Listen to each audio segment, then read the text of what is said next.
నమస్కారం, మీరు చూస్తున్నారు HN9 టీవీ. నెల్లూరు జిల్లా సర్వేపల్లి నియోజకవర్గం మనుబోలు మండలం కట్టువపల్లి గ్రామంలో ఎమ్మెల్యే సోమిరెడ్డి జ్వరంతో సీసీ రోడ్ల నిర్మాణం పూర్తి చేశారు. గత కొద్ది సంవత్సరాలుగా అరుంధతివాడ కృష్ణమందిరం వీధిలో రోడ్డు లేక ప్రజలు తీవ్ర ఇబ్బందులు ఎదుర్కొనే పరిస్థితి నెలకొనడంతో టీడీపీ నాయకులు పోతారెడ్డి నందగోపాల్ రెడ్డి, పిడూరు మల్లికార్జున్ రెడ్డి ఎమ్మెల్యే దృష్టికి తీసుకెళ్లడంతో ఆయన వెంటనే రోడ్డు నిర్మాణానికి నిధులు మంజూరు చేశారు. దీంతో ఎమ్మెల్యేకు టీడీపీ నాయకులతో పాటు గ్రామస్తులు ధన్యవాదాలు తెలిపారు. గతంలో వర్షాకాలంలో మోకాళ్ల లోతు నీళ్లలో రోడ్డుపై నడిచేవాళ్లమని ఎమ్మెల్యే మాపై దయ ఉంచి రోడ్డు నిర్మాణానికి నిధులు మంజూరు చేసి పూర్తి చేసినందుకు ధన్యవాదాలు తెలిపారు.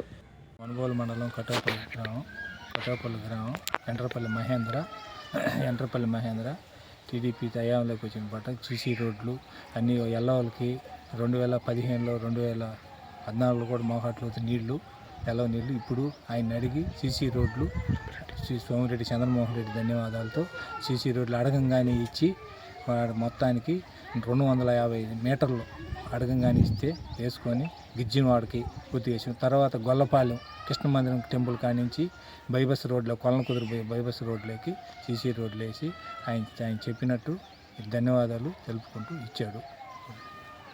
చంద్రమోహన్ రెడ్డికి మా గ్రామస్థ అందరూ ధన్యవాదాలు, ఎప్పుడూ ఆయనకు రుణపడి ఉంటారని అడగంగానే ఇచ్చిన దానికి ఆయనకి ధన్యవాదాలు తెలుపుకుంటూ సెలవు తీసుకుంటున్నాం. మరిన్ని అప్డేట్స్ కోసం మన HN9 టీవీ ఛానల్ని సబ్స్క్రైబ్ చేసుకోండి.